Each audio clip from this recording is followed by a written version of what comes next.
Sejarah peradaban Islam merupakan kemajuan suatu periode kekuasaan Islam, mulai dari periode Nabi Muhammad SAW sampai perkembangan kekuasaan Islam sekarang. Sejarah peradaban Islam merupakan hasil-hasil yang dicapai oleh umat Islam dalam lapangan kesusastraan, ilmu pengetahuan, dan kesenian. Sejarah peradaban Islam merupakan kemajuan politik kekuasaan Islam yang berperan melindungi pandangan hidup Islam, terutama dalam hubungannya dengan ibadah-ibadah, penggunaan bahasa, dan kebiasaan hidup bermasyarakat. Dari definisi di atas, dapat disimpulkan bahwa sejarah peradaban Islam adalah kemajuan dan tingkat kecerdasan akal yang dihasilkan atau hasil-hasil yang dicapai oleh umat Islam yang berperan melindungi pandangan hidup Islam dalam hubungan dengan ibadah-ibadah dalam suatu periode kekuasaan Islam dimulai perkembangan kekuasaan Islam sekarang. Metode sejarah. Metode yang digunakan dalam sejarah peradaban Islam adalah metode deskriptif, komparatif, dan analisis sintesis. Metode deskriptif. Metode ini ditunjukkan untuk menggambarkan adanya peradaban Islam tersebut. Ajaran Islam sebagai agama samawi yang dibawa Nabi Muhammad SAW yang berhubungan dengan peradaban diuraikan sebagaimana adanya, dengan tujuan untuk memahami yang terkandung dalam sejarah tersebut. Metode komparatif. Metode ini merupakan metode yang berusaha membandingkan sebuah perkembangan peradaban Islam dengan peradaban Islam lainnya. Melalui metode ini, dimaksudkan bahwa ajaran-ajaran Islam tersebut dikomparasikan dengan fakta-fakta yang terjadi dan berkembang dalam waktu serta tempat-tempat tertentu untuk mengetahui adanya persamaan dan perbedaan dalam suatu permasalahan tertentu. Dengan demikian, dapat diketahui pula adanya garis tertentu yang menghubungkan peradaban Islam dengan peradaban yang dibandingkan. Metode analisis sintesis. Metode ini dilakukan dengan melihat sosok peradaban Islam secara lebih kritis, ada analisis dan bahasan yang luas serta kesimpulan yang spesifik. Dengan demikian, akan tampak adanya kelebihan dan kekhasan peradaban Islam. Hal tersebut akan lebih jelas dengan adanya pendekatan sintesis yang dimaksudkan untuk memperoleh kesimpulan yang diambil untuk memperoleh suatu keutuhan dan kelengkapan kerangka pencapaian tujuan, serta manfaat penulisan sejarah peradaban Islam. Manfaat atau urgensi mempelajari sejarah peradaban Islam. Sejarah mencatat kondisi kebesaran Islam berkat kemajuan ilmu pengetahuan dan teknologi, di mana pada waktu dunia Islam menjadi kiblat perkembangan ilmu pengetahuan dan teknologi dunia. Sejarah memiliki nilai dan arti penting yang bermanfaat bagi kehidupan umat manusia. Hal tersebut dikarenakan sejarah menyimpan atau mengandung kekuatan yang dapat menimbulkan dinamisme dan melahirkan nilai-nilai baru bagi perkembangan kehidupan manusia. Dengan mengkaji sejarah, dapat diperoleh informasi tentang aktivitas peradaban Islam dari zaman Rasulullah sampai sekarang, mulai dari pertumbuhan, perkembangan, kemajuan, kemunduran, dan kebangkitan kembali agama Islam. Selain itu, dengan mempelajari sejarah peradaban Islam, diharapkan seseorang dapat memiliki kemauan untuk melakukan pembangunan dan pengembangan peradaban Islam dan dapat pula menyelesaikan problematika peradaban Islam pada masa kini, serta dapat memunculkan sikap positif terhadap berbagai perubahan sistem peradaban Islam. Peradaban dunia sebelum Islam. Peradaban dunia menjelang lahirnya Islam telah menyimpang jauh dari ketentuan ajaran Allah. Pada masa pra-Islam, terdapat dua kekuatan peradaban dunia, yaitu peradaban Romawi Timur dan peradaban Romawi Persia. Dua kerajaan yang menjadi tetangga Arab, tempat lahirnya Islam. Dua kekuatan besar tersebut merupakan dua superpower dunia pada masa itu, sekaligus merupakan adik kuasa dunia. Arab sebagai tempat dunia munculnya agama Islam belum dikenal dalam percaturan sejarah dunia sebelumnya. Yang pertama, peradaban Romawi Timur.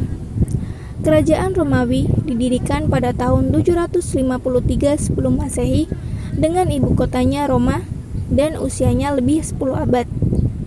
Bulan Mei 30 Masehi terjadi perpecahan dalam kerajaan Romawi yang berpusat di Roma, yaitu pecah menjadi dua kerajaan, kerajaan Romawi Barat atau Roma dan kerajaan Romawi Timur dengan ibu kota Konstantinopel dan Konstantinus Agung sebagai maharajanya.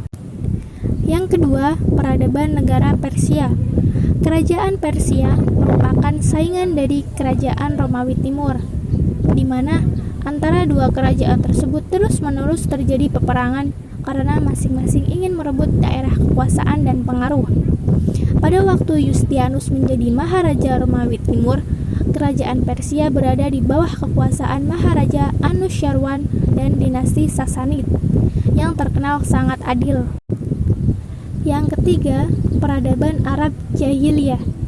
Jazirah Arabia adalah tempat lahirnya agama Islam dan kemudian menjadi pusat Islam, merupakan pusat dari peradaban dan kebudayaan Islam.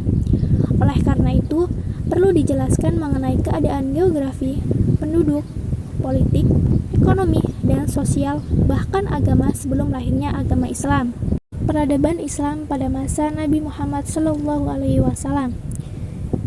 Pada 17 Ramadan tahun 611 Masehi, tepatnya di Gua Hiro, malaikat Jibril muncul di hadapan Nabi Muhammad untuk menyampaikan wahyu dari Allah. Nabi diperintahkan untuk menyeru manusia kepada satu agama, yaitu agama Islam. Masa dakwah Rasulullah terbagi menjadi dua fase, yaitu fase Makkah dan Madinah. Pada fase Makkah, kebijakan dakwah Rasulullah adalah dengan menonjolkan kepemimpinan dengan menonjolkan aspek-aspek keteladanannya. Dakwah yang dilakukan oleh Nabi pada fase ini terbagi menjadi dua, yaitu secara sembunyi-sembunyi dan secara terang-terangan. Kemudian pada fase Madinah ada beberapa bidang yang dikembangkan sebagai wujud dari upaya Nabi untuk membentuk negara Islam. Di antaranya yaitu pembentukan sistem sosial kemasyarakatan, militer, politik, dakwah, ekonomi, dan sumber pendapatan negara. Pada fase ini, Islam menjadi agama yang sangat berkembang dengan visi dan misi yang satu, yaitu menjadi negara Islamiyah dengan pedoman Al-Quran dan Sunnah Nabi. Dan Nabilah yang memperkenalkan pertama kali konsep negara demokrasi yang sekarang banyak dianut oleh negara-negara modern Islam maupun non-Islam. Peradaban Islam pada masa Khulafaur Rasyidin. Perkembangan peradaban Islam pada masa Khulafaur Rasyidin mengalami kemajuan yang pesat. Hal tersebut ditandai dengan pembangunan di berbagai bidang, misalnya perluasan wilayah kekuasaan, pertahanan militer, pembangunan armada angkatan laut, pembentukan lembaga Baitul Mal, pembangunan sarana ibadah, pembukuan Al-Quran, dan pengembangan ilmu pengetahuan. Kedua, umat Islam betul-betul masih berpegang kepada tali agama Allah yang lurus. Dalam artian, ajaran Islam dijadikan sebagai dasar negara. Apa yang diperintahkan oleh Allah diyakini sebagai kebenaran mutlak dan mereka tidak ragu terhadap ajaran Islam itu sendiri. Amirul Mukminin sebagai pelopor secara langsung daripada penegakan syariat Islam itu. Ajaran Islam menjadi ruh daripada perjuangan mereka. Ketiga, di samping perkembangan peradaban Islam yang pesat pada masa Khulafaur Rasyidin, juga terdapat banyak hambatan, yaitu munculnya nabi-nabi palsu setelah pasca meninggalnya Rasulullah, munculnya kelompok-kelompok pemberontakan baik dari luar Islam terlebih dari dalam Islam itu sendiri. Terjadinya perpecahan kaum muslimin yang dipicu oleh kelompok-kelompok tertentu yang berkeinginan menduduki posisi kekhalifahan. Akhirnya, orang-orang Islam pada masa itu saling membunuh antara satu dengan yang lainnya, dan salah satu tokoh yang terkenal berambisi merebut kekuasaan adalah Muawiyah dan Zubair, dan masih banyak lagi yang lainnya yang berambisi untuk menjadi khalifah. Peradaban Islam pada masa Bani Umayyah. Bani Umayyah adalah salah satu keturunan Abdul Manaf dari cucunya bernama Umayyah bin Abdul Syams. Semasa hidupnya, Umayyah bersaing dengan pamannya Hashim bin Abdul Manaf dalam meraih posisi pimpinan dan kehormatan dalam masyarakat Quraisy. Persaingan di atas berubah menjadi permusuhan setelah Muhammad mengumumkan kerasulannya. Bani Umayyah mulai memeluk Islam setelah tidak ada pilihan bagi mereka pada saat Rasulullah melakukan penaklukan kota Mekkah. Peradaban Islam pada masa Bani Abbasiyah. Dalam sejarah peradaban Islam, periode pertama pemerintahan Bani Abbasiyah dikenal sebagai puncak keemasan dari peradaban Islam. Secara politis, khalifah merupakan seorang tokoh yang betul-betul kuat dan merupakan pusat kontrol antara politik dan agama.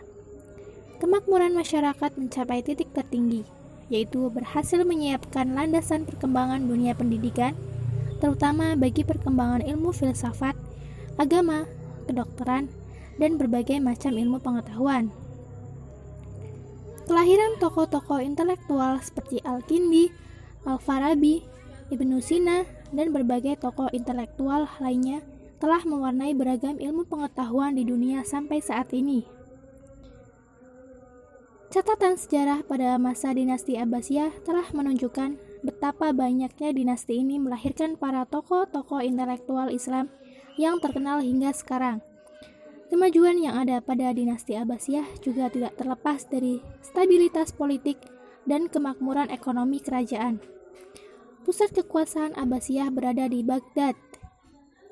Daerah ini tertumpu pada pertanian dengan sistem irigasi dan kanal di sungai Efrat dan Tigris yang mengalir sampai Teluk Persia.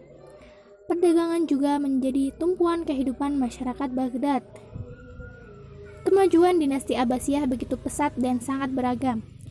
Bait al-Hikmah adalah contoh bahwa kekayaan literasi dan ilmu pengetahuan menguasai negeri ini. Pusat ilmu pengetahuan dunia berada pada genggaman masyarakat Islam.